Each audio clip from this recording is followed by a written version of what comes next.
Noches, ya más de las 6. En esta oportunidad vamos a hablar un poquito sobre lo que viene a ser el tema de apendicitis aguda. Bueno, nosotros sabemos que el sufijo itis quiere decir inflamación, entonces si nosotros vemos la palabra apendicitis va a ser la inflamación del apéndice. Consideré necesario hablarles algo del apéndice secal antes de entrar en lo que viene a ser la patología ya en sí. Así que si hablamos de la anatomía, vamos a ver que el apéndice va a ser una estructura que se va a encontrar en la confluencia de las tres tenias del colon. Además de eso, va a tener una longitud variable. Se han encontrado apéndices hasta de 23 centímetros y el diámetro de la luz tiene que ser siempre menos de 6 milímetros. Además de eso, nos menciona que tiene una válvula de Herlach en la luz, ¿no? Y va a tener varias posiciones. Dentro de las posiciones, la más frecuente, o dentro de las ubicaciones, la más frecuente va a ser la ubicación retrocecal. Esta ubicación hasta en un 65%. La segunda ubicación más frecuente va a ser la ubicación pelviana o pélvica, hasta en un 31%. Pero también encontramos las preileales, las posileales o las subsecales. Ahora, normalmente se menciona que el apéndice no va a tener una función específica o no es un órgano indispensable para la vida, ¿no? Pero algunos estudios han demostrado que tiene la función secretora de inmunoglobulinas de tipo A. Además de eso, también se puede decir que sirve como un órgano para la maduración de los linfocitos B. Algo importante también para recordar es la irrigación. Bueno, la irrigación va a estar dada por la arteria apendicular. Esta arteria apendicular va a ser rama de la arteria ileocólica y esta ileocólica de la arteria mesentérica superior, la cual nace de la aorta. Si hablamos de drenaje venoso, el drenaje venoso va a ser a través de la vena apendicular, luego la vena cecal, vena ileocólica, a la vena cólica derecha y luego a la vena mesentérica superior y finalmente desemboca en la porta. Ahora bien, ya centrándonos en lo que viene a ser apendicitis aguda, hay que tener en cuenta un poquito acerca de su epidemiología.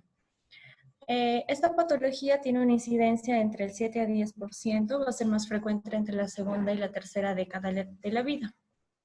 Ahora, si nosotros vamos a hablar acerca de sus causas o su etiopatogenia, vamos a tener que la primera causa por la cual ocurre una apendicitis aguda va a ser la hiperplasia linfoide o por hipertrofia de las amígdalas de Raux, que son las que vemos aquí, hasta en un 60%. La segunda causa va a ser por impactación o por obstrucción de la luz del fecalito. Esto se da hasta en un 35%. Dentro de otras causas podemos encontrar tanto obstrucción por cuerpos extraños, por algún tumor. Dentro de los tumores, el tumor más frecuente en esta zona va a ser el tumor de tipo carcinoide, y que es el que vemos aquí.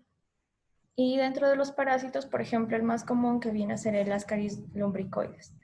Ahora, es muy necesario para que nosotros conozcamos lo que viene a ser la evolución de esta patología.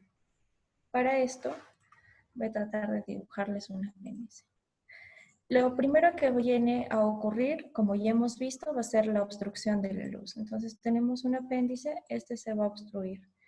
Al obstruirse, esto va a generar que el apéndice se sobredistienda.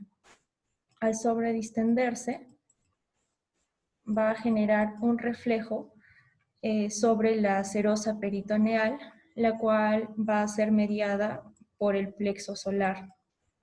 Este plexo solar va a ser el que nos va a dar la clínica de dolor visceral que ocurre en los primeros momentos de presentarse esta patología.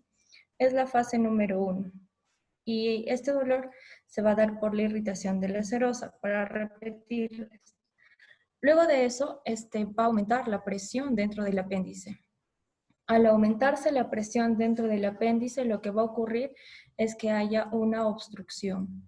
Esta obstrucción primero va a ser de los vasos linfáticos, luego del drenaje venoso y finalmente viene a ocurrir la obstrucción de tipo arterial. Cuando nosotros hablamos, en realidad como conocimiento en general sabemos de que cuando a un lugar no le llega la suficiente irrigación mediante las arterias, ¿qué es lo que va a ocurrir? Una isquemia. Y si esto progresa, vamos a tener una necrosis. Y si esta necrosis nos va a generar microperforaciones, las cuales en la evolución más tardía de la enfermedad nos va a generar una perforación.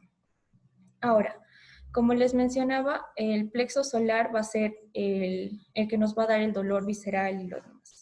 Pero como ya les voy a mencionar un poquito más adelante, pero para que lo tengan presente, el dolor de tipo somático, que es el dolor que la mayoría de personas conoce, que se ubica en fosa ilíaca derecha, va a ser el dolor que va a estar mediado por el arco reflejo, pero por ya la irritación no de la serosa peritoneal, sino la irritación del peritoneo parietal del apéndice. Si hablamos de evolución, aquí les he puesto un cuadrito que tiene las 4 fases de esta enfermedad. La primera fase, que es la fase congestiva o catarral, esta fase va a durar o va dentro de las 4 a las 6 primeras horas. Esta fase se va a caracterizar principalmente por la disminución del flujo linfático o del flujo venoso también. En esta fase, como simplemente hay una irritación o una inflamación, no hay proliferación de gérmenes. Y la clínica va a ser el dolor visceral y las náuseas. Este dolor visceral, como ya les había mencionado, va a ser por la irritación de la serosa y mediada por el plexo solar. En la segunda fase, que viene a ser la fase supurada o flemonosa, va a ser más allá de las 6 horas. El dolor ya se va a somatizar, es decir, ya vamos a tener un dolor mucho más específico, el cual se va a ubicar en el cuadrante inferior derecho o en fosa ilíaca derecha. Pero en esta fase, como va a haber obstrucción tanto del drenaje linfático, entonces esta obstrucción va a favorecer a que sea un medio de cultivo. ¿Para qué? Para que haya una proliferación bacteriana. Y dentro de los gérmenes que vamos a encontrar comúnmente va a ser tanto Escherichia coli como los bacteroides.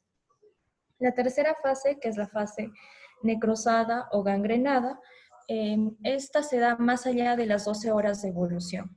Y principalmente, como ya les había mencionado, se va a caracterizar por la disminución del flujo arterial. Entonces, la disminución de flujo arterial va a ser la última alteración, por decirlo así, fisiopatológica que va a desencadenar tanto necrosis y a la larga perforación. Pero ahora dentro de los gérmenes, el que va a primar o el que va a ser primero va a ser los bacteroides. Y como ya hay necrosis, entonces un mecanismo o un signo que nosotros vamos a poder evaluar va a ser la fiebre.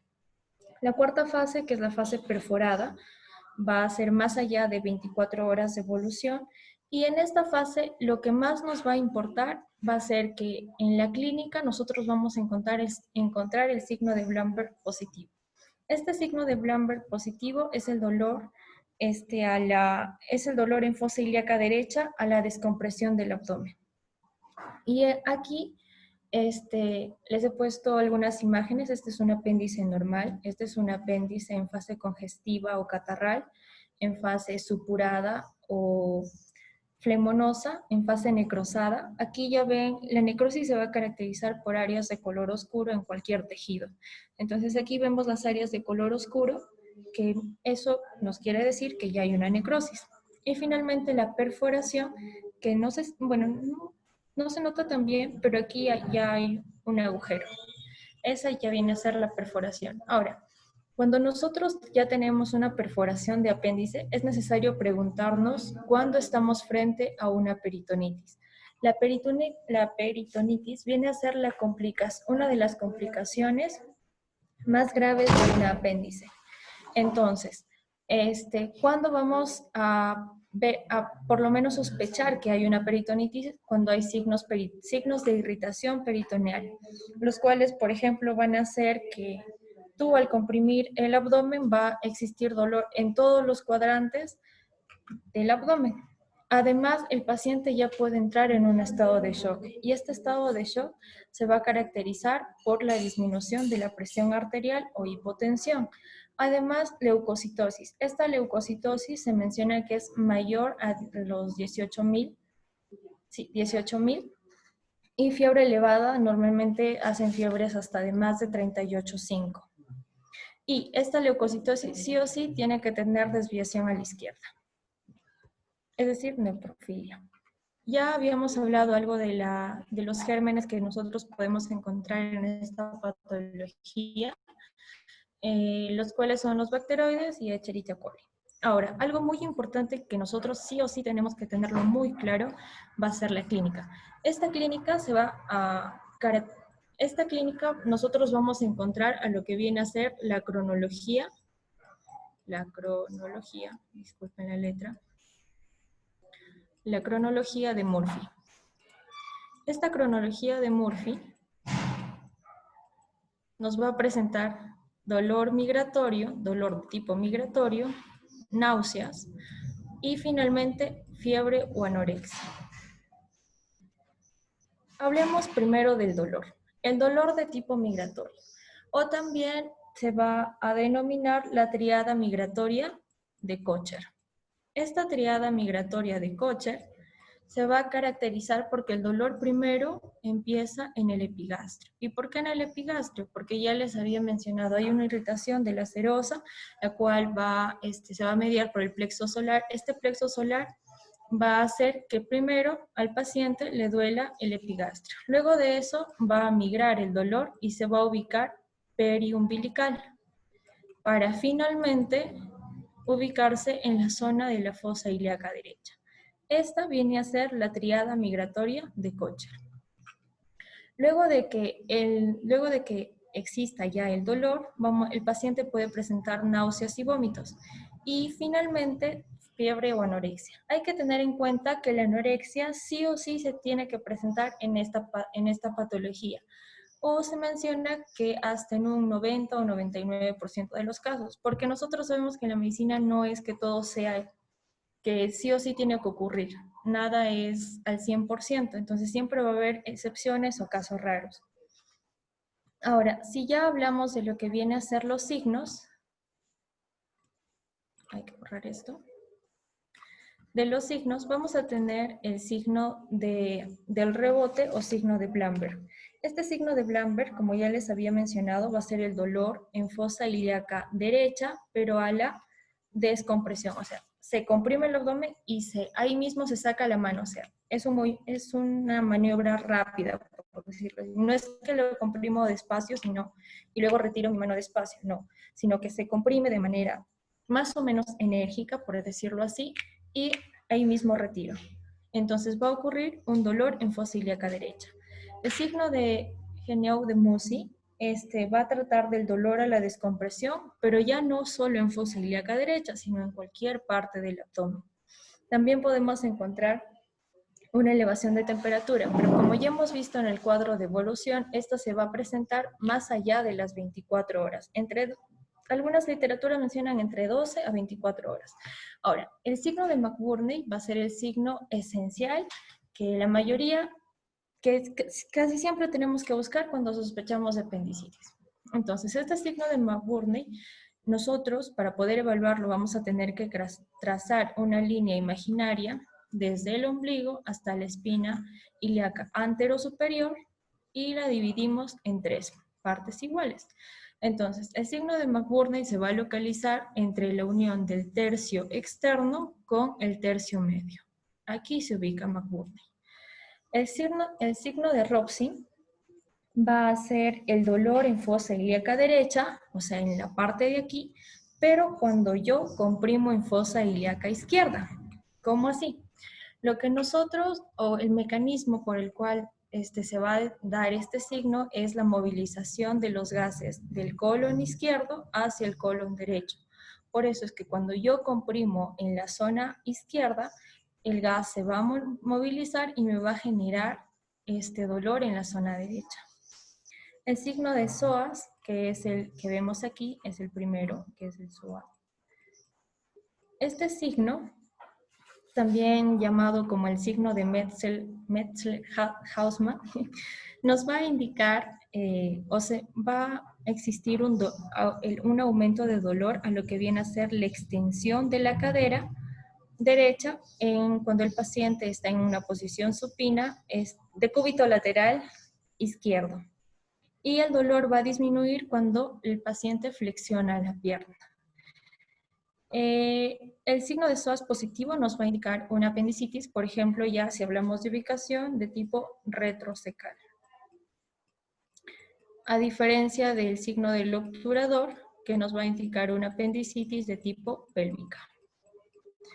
En el signo del obturador o de Sachari-Cope, nosotros tenemos que ocurre el dolor pélvico cuando vamos a rotar internamente el muslo derecho y flexionamos cuando el paciente está en decúbito supino, tal como indican las flechas.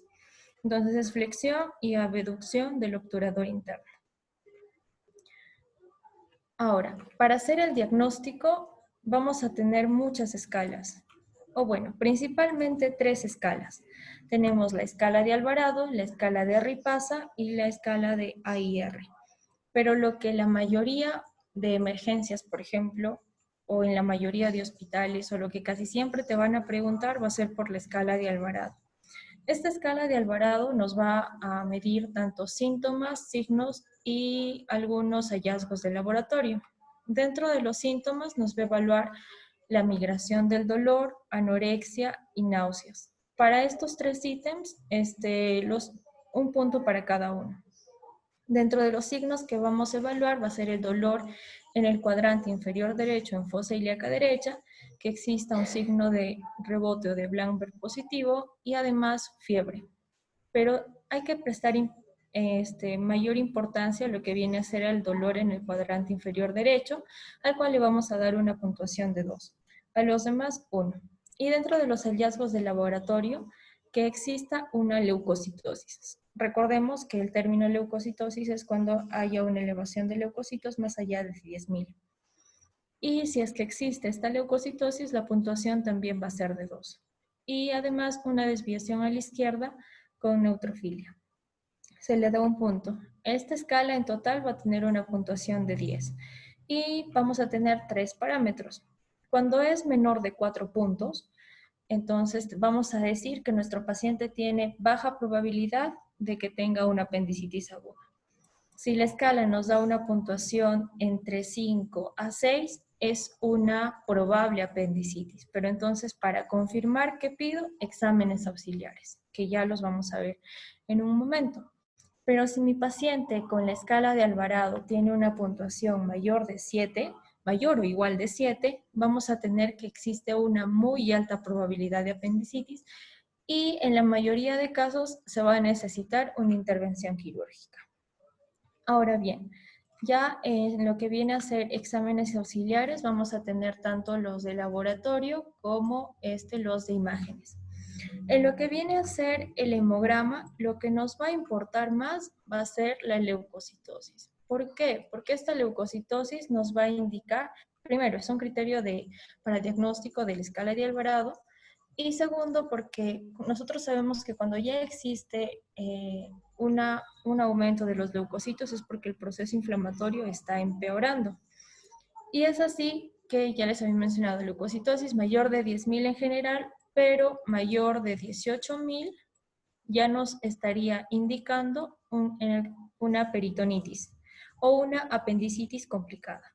El PCR puede existir una elevación, es decir, podemos encontrar el PCR en mayor o igual de 1.5 miligramos por litro. Y el examen de orina. El examen de orina va a ser importante porque, por ejemplo, en mujeres mujeres jóvenes, son muy comunes las infecciones del tracto urinario. Y las infecciones del tracto urinario o itus son un diagnóstico diferencial de apendicitis. Entonces, En este examen de orina, nosotros para apendicitis podemos encontrar una leucocituria, pero sin nitritos. ¿Por qué sin nitritos?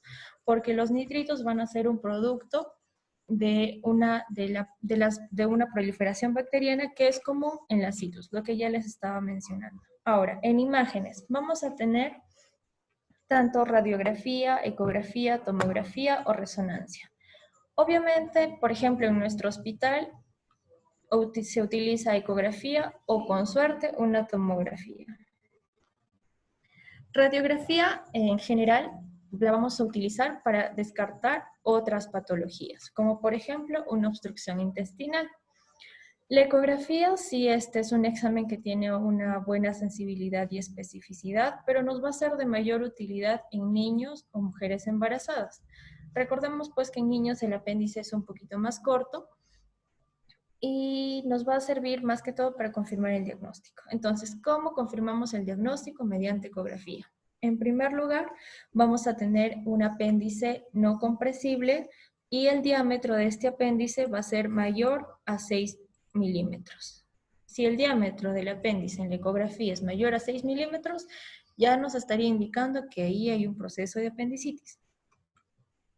Y también podemos encontrar un líquido o masas o una masa pericecal. Además, si por ecografía se logra ver un fecalito, eso ya nos estaría haciendo un diagnóstico.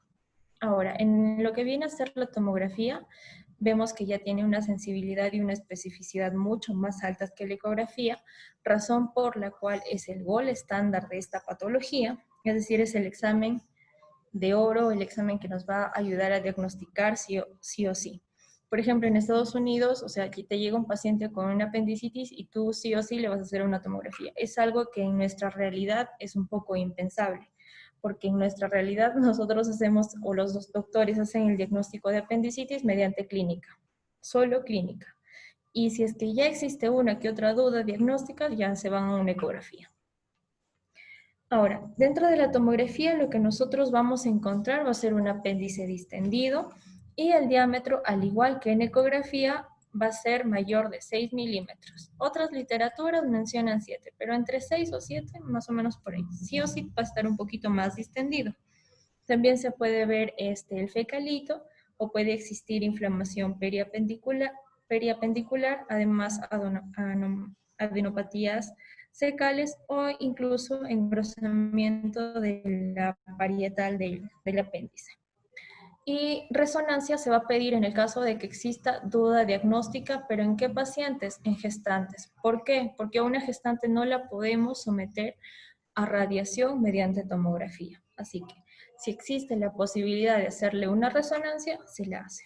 Pero bueno, en Cajamarca no hay un resonador, excepto, bueno, no hay un resonador actualmente, por ejemplo, el hospital no cuenta con un resonador. Ahora, si hablamos de diagnósticos diferenciales, porque siempre es bueno conocerlos, vamos a tener principalmente los tres que aquí les he puesto en rojito.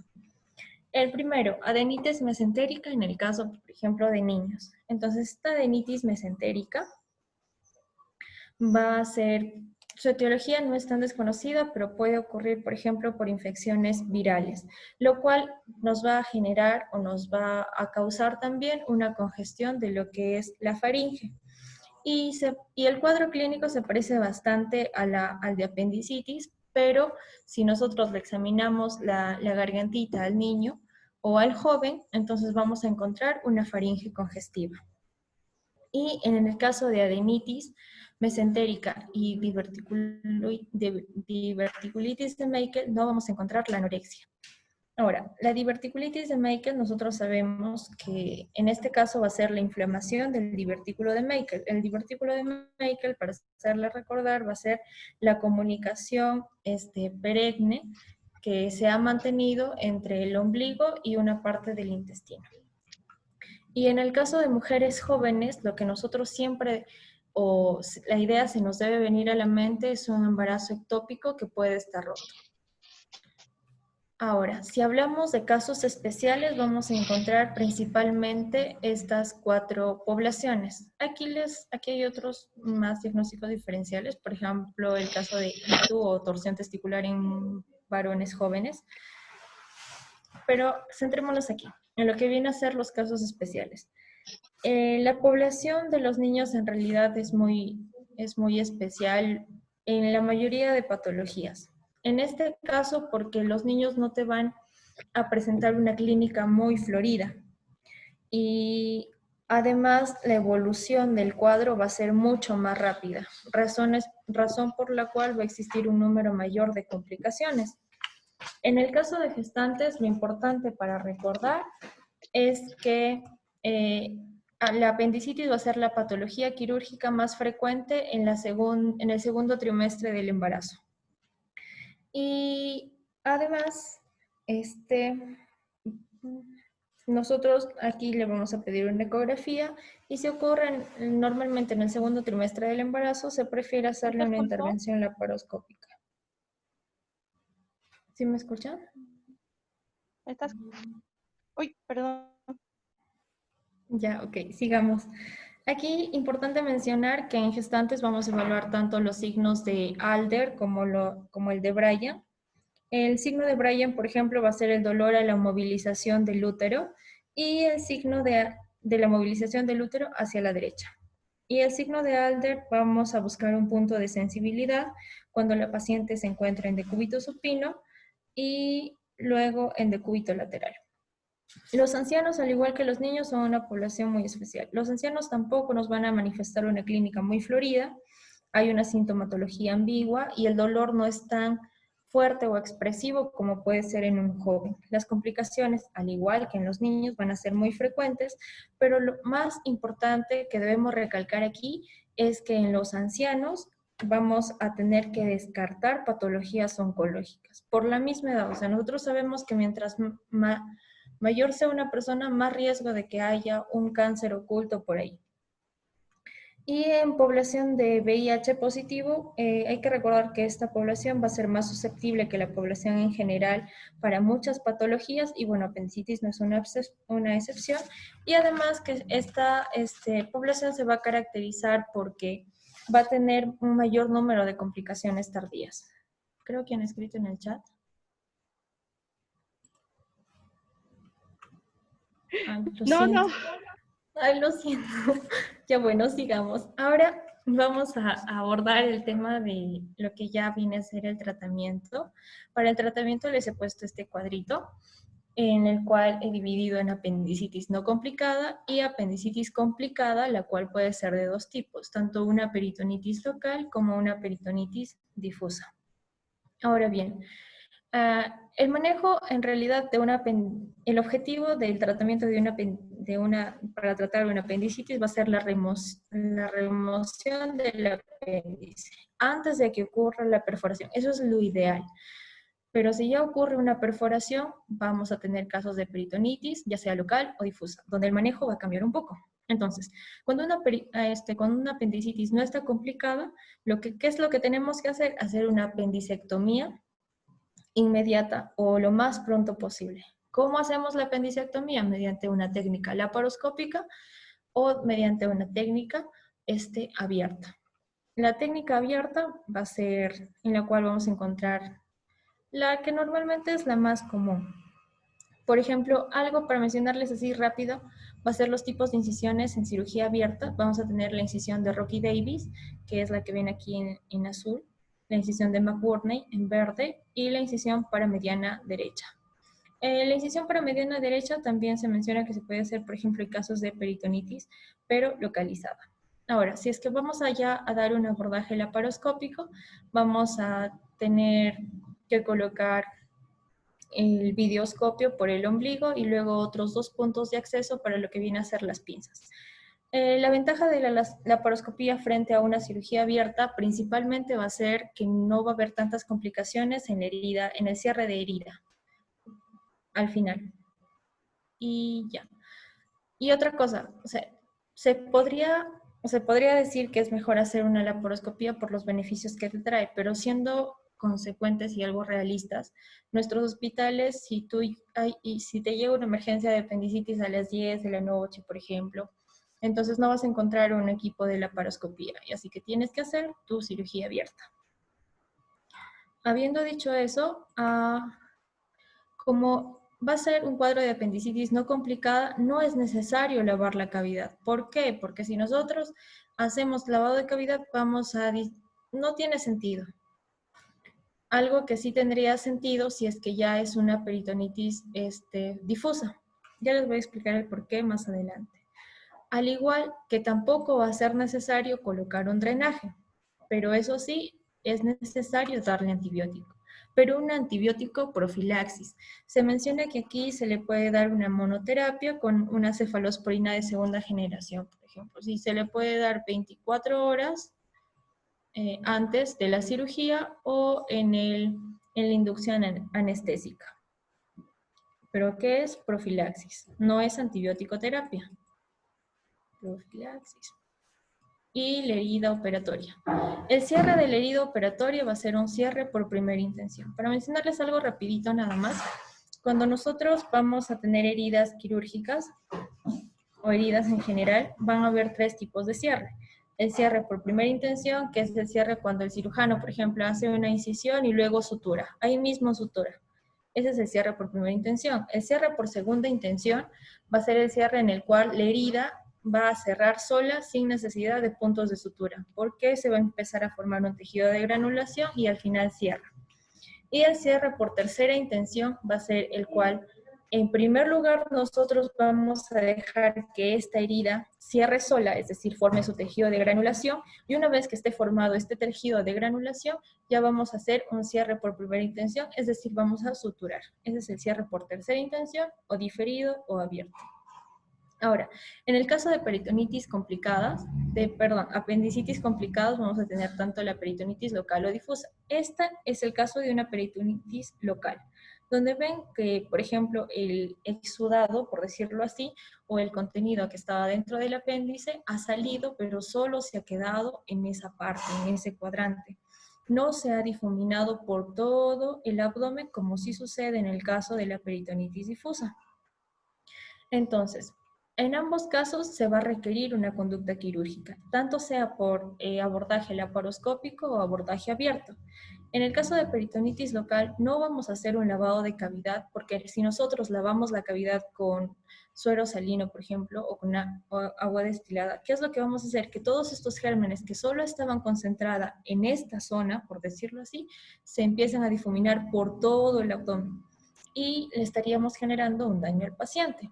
Pero sí le vamos a colocar un drenaje, porque es necesario que esta sustancia o que este exudado salga. Además de eso, aquí sí vamos a aplicar una terapia antibiótica. Esta terapia antibiótica en ambos casos va a ser de 7 a 14 días. ¿Y con qué lo vamos a hacer? Lo vamos a hacer con antibióticos, en este caso de cefalosporinas de segunda o tercera generación. También hay otras alternativas, pero principalmente lo que les debe quedar, es esto, de segunda o tercera generación. Y bueno, el tipo de cierre acaba en diferido y abierto, que es el cierre por tercera intención que ya les mencionaba, es decir, se hace la incisión, por ejemplo, la incisión paramediana, o incluso algunos lo hacen acá en la línea alba. Entonces se hace el cierre y luego simplemente se sutura lo que viene a ser hasta la fascia y luego la herida se deja abierta. Porque si nosotros cerramos, hay muchas probabilidades de que ocurran complicaciones. Y algo más que les quería mencionar es respecto a la base. Muchas oportunidades lo que se va a hacer es lo que viene a ser, por ejemplo, acá estaba el apéndice, ¿no? Entonces, por aquí estaba inflamado o quizá un poco necrosado, pero todavía no perforado. Entonces, como la afectación ha estado lejos de la base, lo que se hace es generar un muñón, suturar y se saca el apéndice. Pero, por ejemplo, si es que la afectación o la necrosis ha afectado la base del apéndice, es decir, parte de la luz, toda esta zona de aquí, nosotros no podemos hacer un muñón, porque simplemente el tejido es como si fuera una mantequilla muy suave, entonces los puntos de sutura no van a quedarse ahí, entonces es muy probable que se rompan o se zafen, razón por la cual se hace otro tipo de sutura, que viene a ser la sutura en bolsa de tabaco o jareta invaginante. en la cual se va a rodear la base y luego se va a amarrar. Eso sería todo. Y finalmente, normalmente en la historia de una apendicitis fue como se las conté, pero hay en algunos casos en los cuales los pacientes presentan un cuadro subagudo o subclínico de apendicitis, algo como que, bueno, hoy sí tuve algo de dolor, pero no fue muy intenso. Pero ya luego 2 a 3 días te sigue fastidiando, entonces vas ya a un médico y a la evaluación puedes encontrar una masa o algo y le preguntas, y señor, ¿usted ha tenido, por ejemplo, dolor en el epigastrio? ¿O cómo fue? Y te dice, bueno, sí he tenido algo de dolor, pero pasajero. Y ahí vamos a encontrar estas dos etiologías, tanto lo que viene a ser un plastón apendicular como un absceso apendicular. La diferencia esencial en estas dos patologías va a ser los signos peritoneales. ¿Por qué? Porque en ambos casos vamos a encontrar una masa en fosa ilíaca derecha. En ambos casos se va a presentar dolor. En ambos casos va a haber una historia de apendicitis subaguda. Pero en el caso de plastrón no vamos a encontrar signos peritoneales. Por ejemplo, no vamos a encontrar el signo de Blamberg positivo. Y en el absceso apendicular sí. El tratamiento para el plastrón, como para el absceso, viene a ser los antibióticos de 7 a 14 días. Pero al absceso, ¿qué le agregas? Un drenaje. ¿Y por qué le agregas un drenaje? Porque recordemos, el absceso viene a ser una colección de pus. Y como toda colección de pus, esa pus tiene que salir. Esa materia tiene que salir. Porque caso contrario, el tratamiento o la evolución no va a mejorar. Y luego de que hemos dado esta terapia antibiótica, se recomienda hacer apendicectomía, es decir, sacar el apéndice, pero luego de 8 a 12 semanas. Y les quería comentar acerca de, este es un casito que vi en mi rotación de cirugía a inicios de marzo, cuando todavía rotaba. Y el caso es de una paciente mujer de 21 años que llega a emergencia después de 12 horas de evolución, no, después de un día de evolución. Lo raro de esta paciente fue que no presentaba anorexia y el dolor simplemente se había focalizado, o sea, no había tenido el dolor, la triada de Kocher, la triada migratoria de Kocher no la había tenido y simplemente el dolor se había localizado en lo que viene a ser fosa ilíaca derecha y tenía el signo de Blamberg positivo, el de Robson también. Y la paciente decía que no le dolía mucho, era como que, bueno, sí, pero no mucho. Y además, como que tenía un poco de apetito. O sea, ese es el del 10 o al 1% raro que no tiene la anorexia o la hiporexia. Y al entrar a cirugía, lo que nosotros encontramos fue que había una zona de necrosis. No sé si la ven ahí, se ve claramente que el tejido necrosado está negro. Y bueno, al final ya se le tuvo que, porque incluso ya había habido un microperforaciones, porque se encontró algo de materia alrededor de pus, entonces al final se le colocó su drenaje. Y ya felizmente la paciente evolucionó de manera favorable. Y ahora algo de preguntas. Antes de las preguntas, ¿alguna duda, alguna acotación o algo? No sé qué les pareció.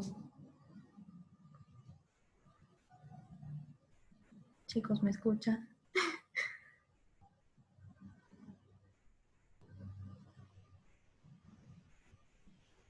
Sí, María, estuvo bien tu ponencia, perdón, más bien chicos por el mensaje. Pensé que le estaba escribiendo a Beri porque me dijo, como hablé, no pues.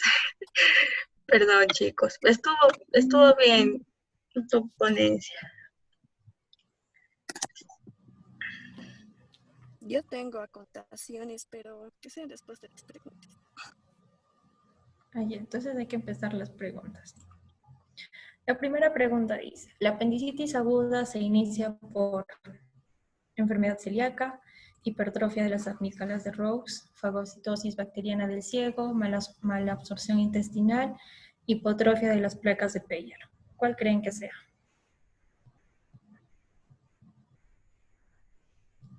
Chicos, activen sus micros, háblenme, no me dejen sola.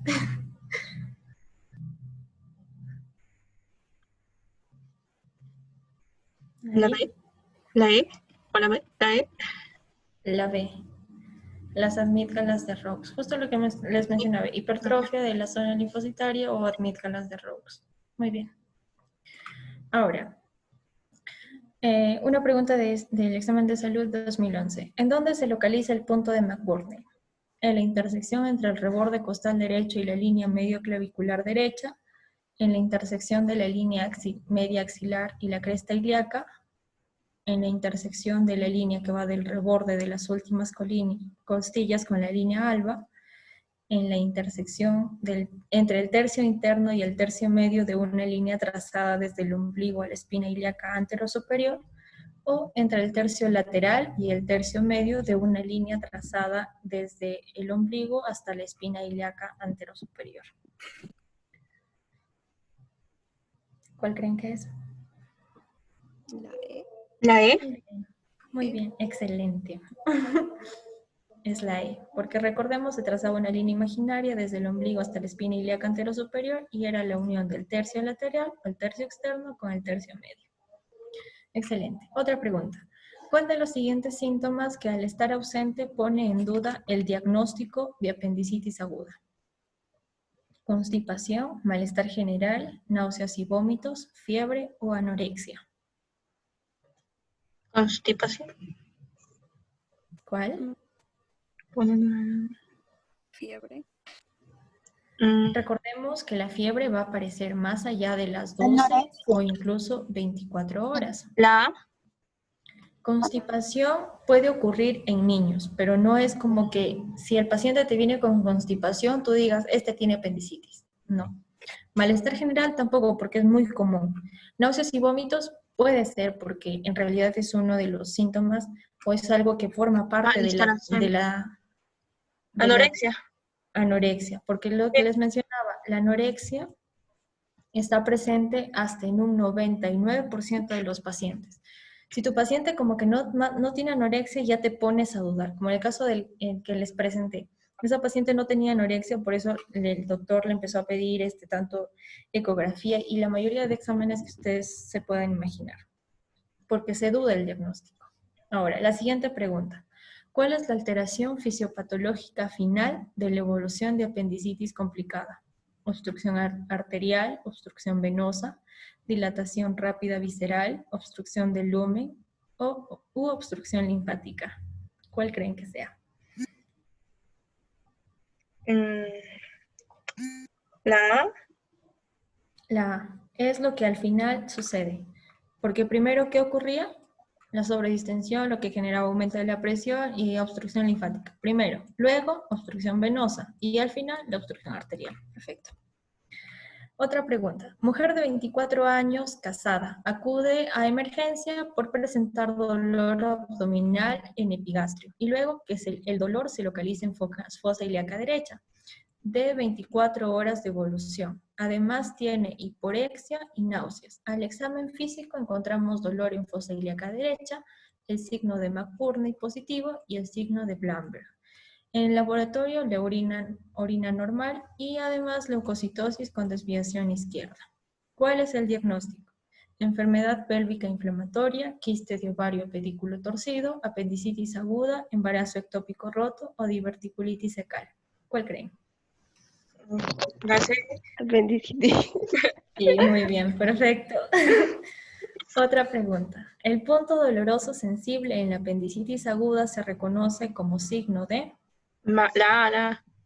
Exacto, McBurney. McBurney. ¿Cuál de los siguientes exámenes de imágenes les ofrece mayor sensibilidad y especificidad para el diagnóstico de apendicitis aguda? Un Doppler, una radiografía simple de abdomen, ecografía con compresión gradual, radiografía de colon o una gamografía.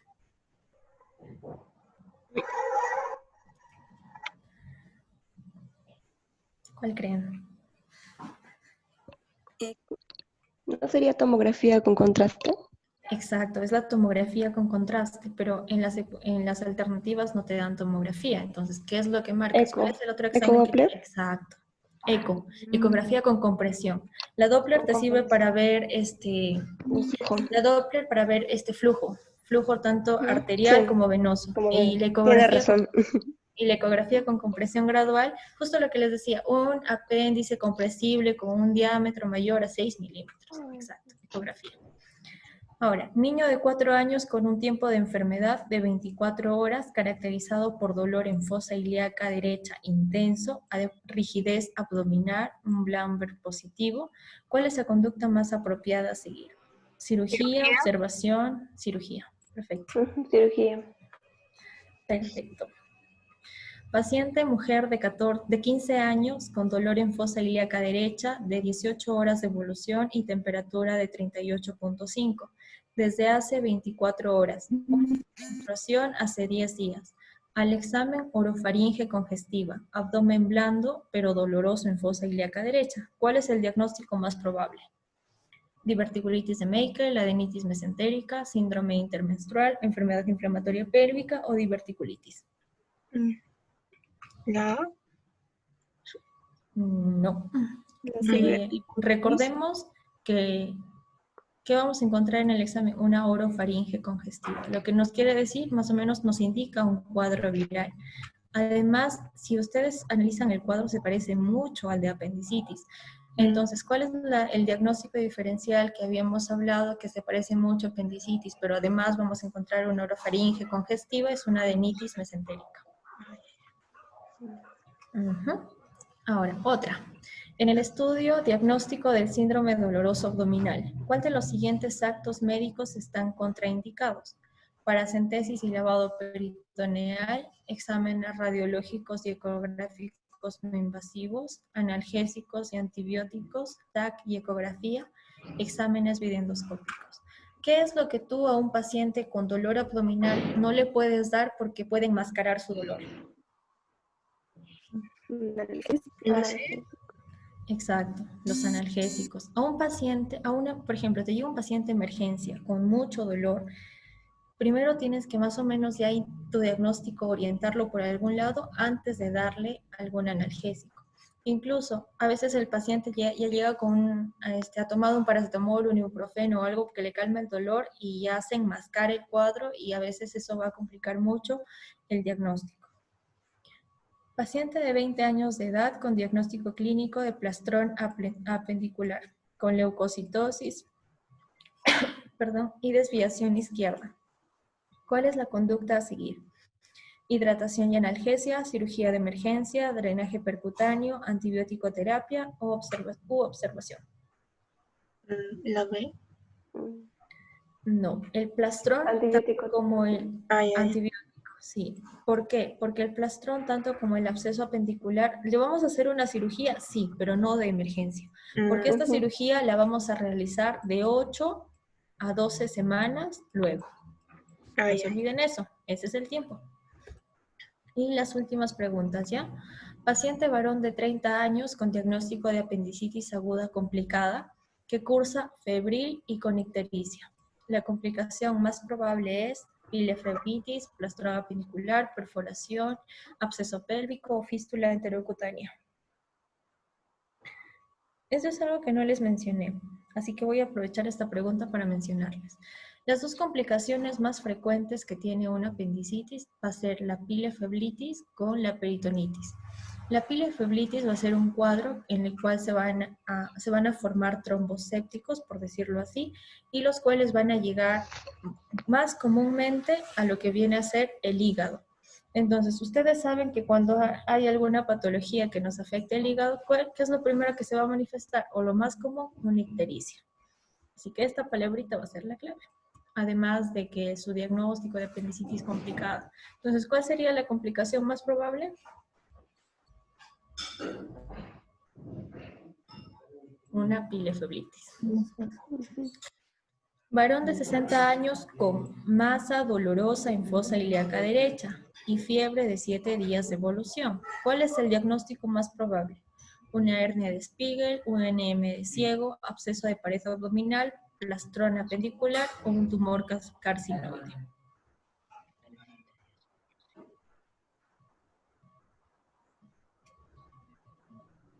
¿Alguien alguna idea?